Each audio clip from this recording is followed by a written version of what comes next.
તો જૂનાગઢના કેશોદ પંથકમાં આવેલું અખોદર ગામ ભારે વરસાદ બાદ ભરાયેલા પાણીથી હજુ પણ સંપર્ક વિહોણું જોવા મળી રહ્યું છે। કેશોદ પંથકના સૌથી નીચાણવાળા ગામમાં ચારે દિશામાં પાણીનું જ સામ્રાજ્ય જોવા મળી રહ્યું હોય તેમ લાગી રહ્યું છે। જ્યાં સુધી નજર જાય ત્યાં સુધી પાણી જ પાણી જોવા મળી રહ્યું છે। અવિરત વરસાદ અને ઉપરવાસમાં પડેલા વરસાદથી ગામમાં પૂરની સ્થિતિનું નિર્માણ થયું અને ગામ સંપર્ક વિહોણું બન્યું। અખોદર ગામની આંગણવાડી શાળામાં પાણી ભરાતા શિક્ષણ કાર્ય બંધ છે। ગામનો એક પણ વ્યક્તિ છેલ્લા 4 દિવસથી ગામની બહાર નીકળવા પણ સક્ષમ રહ્યો નથી।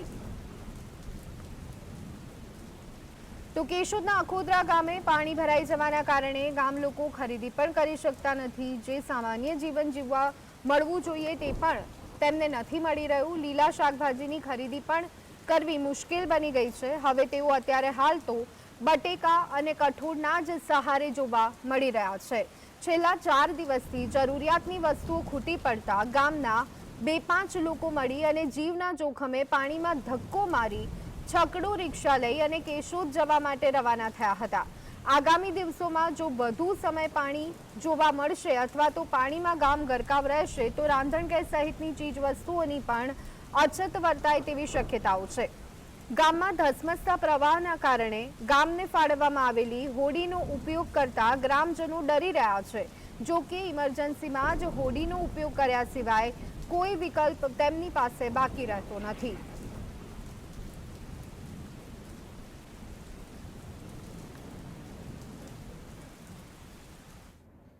તો આ સંદર્ભે વધુ વિગત મેળવી લઈએ। અમારા સંવાદદાતા પ્રવીણ અમારી સાથે જોડાઈ ગયા છે। પ્રવીણ, અત્યારે આખું કેશોદ એ જળમગ્ન બન્યું છે।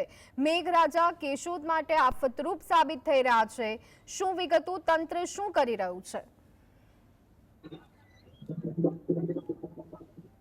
ખેડ પંથકની અંદર ખૂબ પ્રમાણમાં પાણી અત્યારે ખેડ પંથક છે સમગ્ર પાણીમાં ગરકાવ છે। ત્યારે એક અખોદર જે ગામ છે એ તાલુકા કરતા બિલકુલ એક સંપર્ક વિહોણું છે કે જેમ કે ત્યાં અત્યારે શાકભાજી ન મળતું હોય ત્યારે શાકભાજીને લઈને આજે યુવાનોએ રિક્ષા ચલાવી ધક્કો મારી અને પ્રયત્ન કર્યો છે કેશોદ તરફ આવવા માટે।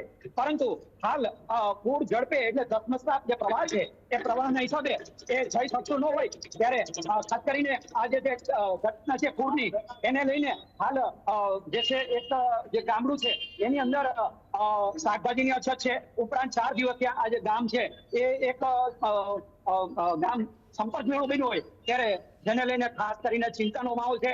હાલ જે છે ત્યાં ગામની અંદર રહેલી 4 જે ભેંસો છે એ તણાઈ જતા એક ખેડૂતો તેમની શોધખોળ આદરી છે કારણ કે 2 ભેંસ છે એ મળી આવી છે। ઉપરાંત 4 દિવસ થયા એ લોકો શાકભાજીમાં બટાકા અને જે કઠોળ છે એમનો ઉપયોગ કરી રહ્યા છે કારણ કે કેશોદ થી ગામ છે સંપર્ક વિહોણ છે।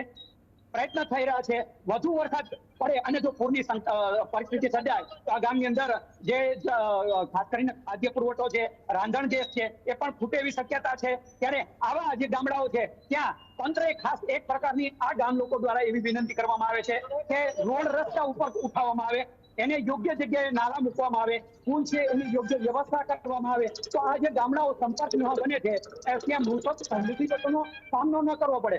હાલ જે પરિસ્થિતિનો માહોલ છે એ ઉપર ધસમસતા પાણીના પ્રવાહ, વરસાદ, સ્થાનિક વરસાદ, પાળાઓ તૂટવા અને પાણીના વેડ રોકાવા સમગ્ર ઘટનાને લઈને આવા ગામડાઓ છે કે હાલ સંપર્ક વિહોણા છે।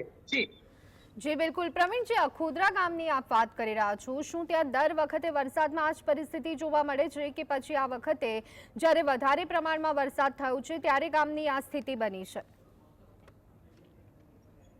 જ્યારે ગામ સાથે સંપર્ક કરીએ ત્યારે 2 દિવસ 1 દિવસ માટે તો ગામના લોકો છે સહજ રીતે એને અપનાવી લે છે કારણ કે આ વર્ષોથી આવી પૂરની પરિસ્થિતિ છે। પરંતુ જ્યારે 2 દિવસ 3 દિવસ 4 દિવસ એમ જેમ દિવસની સંખ્યા વધતી જતી હોય છે ત્યારે આ ગામ માટે ખાદ્ય પુરવઠો અને અન્ય યોગ્ય વ્યવસ્થાઓ ન થઈ શકતી હોય, ઇમરજન્સી સારવારની જરૂરિયાત હોય છે ત્યારે ઘણી વખત આ ગામ છે ચિંતાતુર બની જતું હોય છે કારણ કે તંત્ર પાસે આનો કોઈ વિકલ્પ નથી। હમણાં જ થોડા સમય પહેલા ત્યાંના રોડ રસ્તાઓ એકદમ બિસ્માર બન્યા હોય અને પાળાઓ જે છે પાણી રોકતા હોય, નદીના પૂર રોકતા હોય, રસ્તાઓ રોકતા હોય ત્યારે ગામ લોકોએ અર્ધનગ્ન હાલતમાં એમનો વિરોધ પણ કર્યો હતો। ત્યારે ગામ માટે અત્યારે વાત કરવી એમના પાસે શબ્દો નથી।